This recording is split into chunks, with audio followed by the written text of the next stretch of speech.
마가복음 13장. 예수께서 성전을 떠나가실 때에 제자들 가운데서 한 사람이 예수께 말하였다. 선생님 보십시오. 얼마나 굉장한 돌입니까? 얼마나 굉장한 건물들입니까? 예수께서 그에게 말씀하셨다. 너는 이 큰 건물들을 보고 있느냐? 여기에 돌 하나도 돌 위에 남지 않고 다 무너질 것이다. 예수께서 올리브산에서 성전을 마주보고 앉아 계실 때에 베드로와 야고보와 요한과 안드레가 따로 예수께 물었다. 우리에게 말씀해 주십시오. 이런 일이 언제 일어나겠습니까? 또 이런 일들이 이루어지려고 할 때에는 무슨 징조가 있겠습니까? 예수께서 그들에게 말씀하셨다. 누구에게도 속지 않도록 조심하라.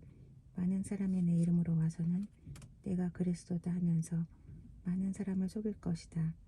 또 너희는 여기저기에서 전쟁이 일어난 소식과 전쟁이 일어날 것이라는 소문을 듣게 되어도 놀라지 말아라. 이런 일이 반드시 일어나야 한다. 그러나 아직 끝은 아니다. 민족과 민족이 맞서 일어나고 나라와 나라가 맞서 일어날 것이며 지진이 곳곳에서 일어나고 기근이 들 것이다. 이런 일들은 진통의 시작이다. 너희는 스스로 조심하여라. 사람들이 너희를 법정에 넘겨줄 것이며 너희가 회당에서 매를 맞을 것이다. 또 너희는 나 때문에 총독들과 임금님 앞에 서게 되고 그들에게 증언할 것이다. 먼저 복음이 모든 민족에게 전파되어야 한다. 사람들이 너희를 끌고 가서 넘겨줄 때 너희는 무슨 말을 할까 하고 미리 걱정하지 말아라. 무엇이든지 그 시각에 말할 것은 너희에게 지시하여 주시는 대로 말하여라. 말하는 이는 너희가 아니라 성령이시다. 형제가 형제를 죽음에 넘겨주고 아버지가 자식을 또한 그렇게 하고 자식이 부모를 거슬러 일어나서 부모를 죽일 것이다. 너희는 내 이름 때문에 모든 사람에게서 미움을 받을 것이다. 그러나 끝까지 견디는 사람은 구원을 받을 것이다. 황폐하게 하는 가증스러운 물건이 서지 못할 곳에 선 것을 보거든 그때에는 유대에 있는 사람들은 산으로 도망하여라. 지붕 위에 있는 사람은 내려오지도 말고 제 집 안에서 무엇을 꺼내 가려고 들어가지도 말아라. 들에 있는 사람은 제 겉옷을 가스러 뒤로 돌아가지 말아라. 그 날에는 아이벤 여자들과 젖먹이가 딸린 여자들은 불행하다. 이 일이 겨울에 일어나지 않도록 기도하여라. 그 날에 환란이 닥칠 것인데 그런 환란은 하나님께서 세상을 창조하신 이래로 지금까지 없었고 앞으로도 없을 것이다. 주님께서 그 날들을 줄여주지 않으셨다면 구원받을 사람이 하나도 없을 것이다. 그러나 주님께서는 주님이 뽑으신 선택받은 사람들을 위하여 그 날들을 줄여주셨다. 그때 누가 너희에게 보아라. 그리스도가 여기에 있다 보아라. 그리스도가 저기에 있다 하더라도 믿지 말아라. 거짓 그리스도들과 거짓 예언자들이 일어나 표징들과 기적들을 행하여 보여서 할 수만 있으면 선택받은 사람들을 홀리려 할 것이다. 그러므로 너희는 조심하여라. 내가 이 모든 일을 너희에게 미리 말하여 둔다. 그러나 그 환란이 지난 뒤에 그 날에는 해가 어두워지고 달에 빛을 내지 않고 별들이 하늘에서 떨어지고 하늘의 세력들이 흔들릴 것이다. 그때의 사람들이 인자가 큰 권능과 영광에 쌓여 구름을 타고 오는 것을 볼 것이다. 그때에 그는 천사들을 보내어 땅 끝에서 하늘 끝까지 사방에서 선택된 사람들을 모을 것이다. 무화과 나무에서 비유를 배워라. 그 가지가 연해지고 잎이 돋으면 너희는 여름이 가까이 온 줄을 안다. 이와 같이 너희도 이런 일들이 일어나는 것을 보거든 인자가 문 앞에 가까이 온 줄을 알아라. 내가 진정으로 너희에게 말한다.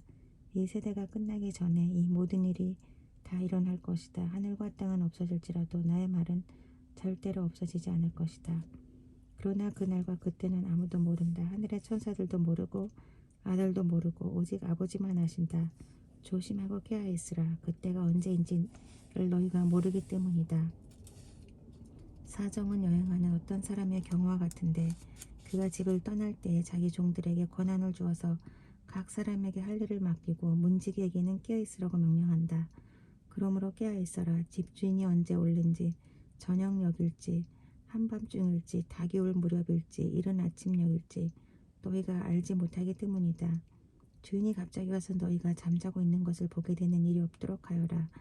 내가 너희에게 하는 말은 모든 사람에게 하는 말이다. 깨어 있어라. 14장. 유월절과 무교절 이틀 전이었다. 그런데 대제사장들과 율법학자들은 어떻게 속임수를 써서 예수를 붙잡아 죽일까 하고 궁리하고 있었다. 그런데 그들은 백성이 소동을 일으키면 안 되니 명절에는 하지 말자고 말하였다. 예수께서 베다니에서 나병 환자였던 시몬의 집에 머무실 때에 음식을 잡수시고 계시는데 한 여자가 매우 값진 순수한 나드 향료 한 옥합을 가지고 와서 그 옥합을 깨뜨리고 향료를 예수의 머리에 부었다.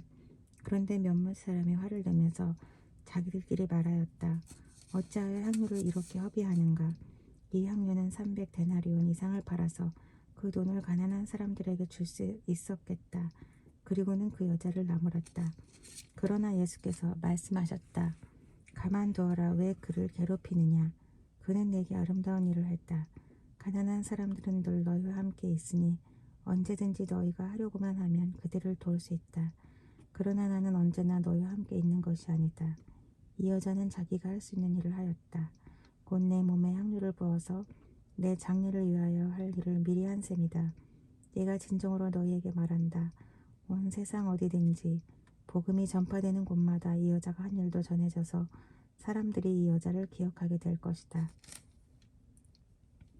12제자 가운데 하나인 가룟 유다가 대제사장들에게 예수를 넘겨줄 마음을 품고 그들을 찾아갔다. 그들은 유다의 말을 듣고서 기뻐하여 그에게 은돈을 주기로 약속하였다. 그래서 유다는 예수를 넘겨줄 적당한 기회를 노리고 있었다. 무교절 첫째 날에 곧 유월절 양을 잡는 날에 제자들이 예수께 말하였다. 우리가 가서 선생님께서 유월절 음식을 드시게 준비하려 하는데 어디에다 하기를 바라십니까? 예수께서 제자 두 사람을 보내시며 말씀하셨다. 성 안으로 들어가거라. 그러면 물동이를 메고 오는 사람을 만날 것이니 그를 따라가거라. 그리고 그가 들어가는 집으로 가서 그 집 주인에게 말하기를 선생님께서 하시는 말씀이 내가 내 제자들과 함께 유월절 음식을 먹을래 사랑방이 어디 있느냐고 하십니다 하여라. 그러면 그는 자리를 깔아서 준비한 큰 다락방을 너에게 보여줄 것이니 거기에 우리를 위하여 준비를 하여라. 제자들이 떠나서 성 안으로 들어가서 보니 예수께서 말씀하신 그대로였다. 그리하여 그들은 유월절을 준비하였다. 저녁 때가 되어서 예수께서는 12제자와 함께 가셨다. 그들이 자리를 잡고 앉아서 먹고 있을 때 예수께서 말씀하셨다. 내가 진정으로 너희에게 말한다. 너희 가운데 한 사람, 곧 나와 함께 먹고 있는 사람이 나를 넘겨줄 것이다. 그들은 근심했어요. 나는 아니지요 하고 예수께 말하기 시작하였다. 예수께서 그들에게 말씀하셨다. 그는 12 가운데 하나로서 나와 함께 같은 대접에 빵을 적시고 있는 사람이다. 인자는 자기에 관하여 성경에 기록되어 있는 대로 떠나가지만 인자를 넘겨주는 그 사람에게는 화가 있다. 그 사람은 차라리 태어나지 않았더라면 자기에게 좋았을 것이다. 그들이 먹고 있을 때 예수께서 빵을 들어서 축복하신 다음에 떼어서 그들에게 주시니 그들은 모두 그 잔을 마셨다. 그리고 예수께서 말씀하셨다. 이것은 많은 사람을 위하여 흘리는 나의 피 곧 언약의 피다. 내가 진정으로 너희에게 말한다. 이제부터 내가 하나님의 나라에서 새 것을 마실 그 날까지 나는 포도나무 열매로 빚은 것을 다시는 마시지 않을 것이다. 그들은 찬송을 부르고서 올리브산으로 갔다. 예수께서 제자들에게 말씀하셨다. 너희가 모두 걸려서 넘어질 것이다. 성경에 기록하기를 내가 목자를 칠 것이니 양떼가 흩어질 것이다 하였기 때문이다. 그러나 내가 살아난 뒤에 너희보다 먼저 갈릴리로 갈 것이다. 베드로가 예수께 말하였다. 모두가 걸려 넘어질지라도 나는 그렇지 않을 것입니다. 예수께서 그에게 말씀하셨다. 내가 진정으로 너에게 말한다. 오늘 밤에 닭이 2번 울기 전에 내가 3번 나를 모른다고 할 것이다. 그러나 베드로는 힘줘서 말하였다. 내가 선생님과 함께 죽는 한이 있을지라도 절대로 선생님을 모른다고 하지 않겠습니다. 나머지 모두도 그렇게 말하였다. 그들은 겟셋마느라고 하는 곳에 이르렀다. 예수께서 제자들에게 말씀하시기를 내가 기도하는 동안에 너희는 여기 앉아 있으라 하시고 베드로와 야고보와 요한을 데리고 가셨다. 예수께서는 매우 놀라며 괴로워하기 시작하셨다. 그래서 그들에게 말씀하셨다. 내 마음이 근심에 쌓여 죽을 지경이다. 너희는 여기에 머물러서 깨어 있어라. 그리고서 조금 나아가서 땅에 엎드려 기도하시기를 될 수만 있으면 이 시간이 자기에게서 비껴가게 해달라고 하셨다. 예수께서는 이렇게 말씀하셨다. 아빠, 아버지께서는 모든 일을 하실 수 있으시니 내게서 이 잔을 거두어 주십시오. 그러나 내 뜻대로 하지 마시고 아버지의 뜻대로 하여 주십시오. 그런 다음에 돌아와서 보시니 제자들은 자고 있었다. 그래서 베드로에게 말씀하셨다. 시몬아, 자고 있느냐? 한 시간도 깨어 있을 수 없느냐? 너희는 유혹에 빠지지 않도록 깨어서 기도하여라. 마음은 원이지만 육신이 약하구나. 예수께서 다시 떠나가서 같은 말씀으로 기도하시고 다시 와서 보시니 그들은 자고 있었다. 그들은 졸려서 눈을 뜰 수 없었던 것이다. 그들은 예수께 무슨 말로 대답해야 할지를 몰랐다. 예수께서 세 번째 와서 그들에게 말씀하셨다. 남은 시간을 자고 쉬어라. 그 정도면 넉넉하다. 때가 왔다. 보아라, 인자는 죄인들의 손에 넘어간다. 일어나서 가자. 보아라, 나를 넘겨줄 자가 가까이 왔다. 그런데 예수께서 아직 말씀하시고 계실 때 12제자 가운데 하나인 유다가 곧 왔다. 대제사장들과 율법 학자들과 장로들이 보낸 무리가 칼과 몽둥이를 들고 그와 함께 왔다. 그런데 예수를 넘겨줄 자가 그들에게 신호를 짜주기를 내가 입을 맞추는 사람이 바로 그 사람이니 그를 잡아서 단단히 끌고 가시오 하고 말해 놓았다. 유다가 와서 예수께로 곧 다가가서 랍비님 하고 말하고서 입을 맞추었다. 그러자 그들은 예수께 손을 대어 잡았다. 그런데 곁에 서 있던 이들 가운데서 한 사람이 칼을 빼어 대제사장의 종을 내리쳐서 그 귀를 잘라버렸다. 예수께서 그들에게 말씀하셨다. 너희는 강도에게 하듯이 칼과 몽둥이를 들고 나를 잡으러 나왔느냐? 내가 날마다 성전에 너희와 함께 있으면서 가르치고 있었건만 너희는 잡지 않았다. 그러나 이것은 성경 말씀을 이루려는 것이다. 제자들은 모두 예수를 버리고 달아났다. 그런데 어떤 젊은이가 맨몸에 혼이불을 두르고 예수를 따라가고 있었다. 그들이 그를 잡으려고 하니 그는 혼이불을 버리고 맨몸으로 달아났다. 그들은 예수를 대제사장으로 끌고 갔다. 그러자 대제사장들과 장로들과 율법학자들이 모두 모여들었다. 베드로는 멀찍이 떨어져서 예수를 뒤따라 대제사장의 집 앞마당에까지 들어갔다. 그는 하인들과 함께 앉아 불을 쬐고 있었다. 대제사장들과 온 의회가 예수를 사형에 처하려고 그를 고소할 증거를 찾았으나 찾아내지 못하였다. 예수에게 불리하게 거짓으로 증언하는 사람이 많이 있었지만 그들의 증언은 서로 들어맞지 않았다. 더러는 일어나서 그에게 불리하게 거짓으로 증언하여 말하기를 우리가 이 사람이 말하는 것을 들었는데 내가 사람의 손으로 지은 이 성전을 허물고 손으로 짓지 않은 다른 성전을 사흘 만에 세우겠다 하였습니다. 그러나 그들의 증언도 서로 들어맞지 않았다. 그래서 대제사장이 한가운데에서 일어서서 예수께 물었다. 이 사람들이 그대에게 불리하게 증언하는데도 아무 답변도 하지 않소.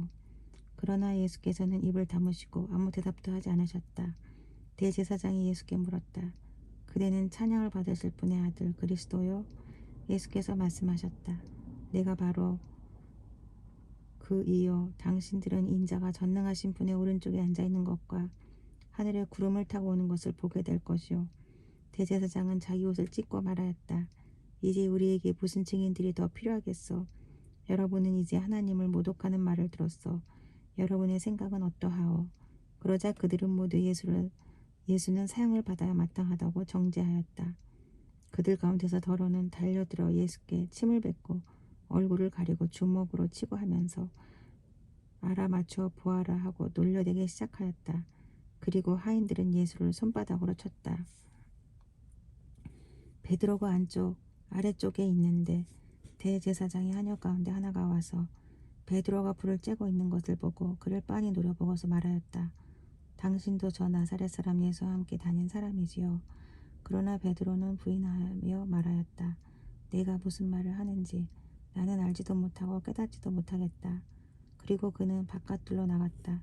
그 하녀가 그를 보고서 그 곁에 서 있는 사람들에게 다시 말하였다. 이 사람은 그들과 한패입니다. 그러나 그는 다시 부인하였다.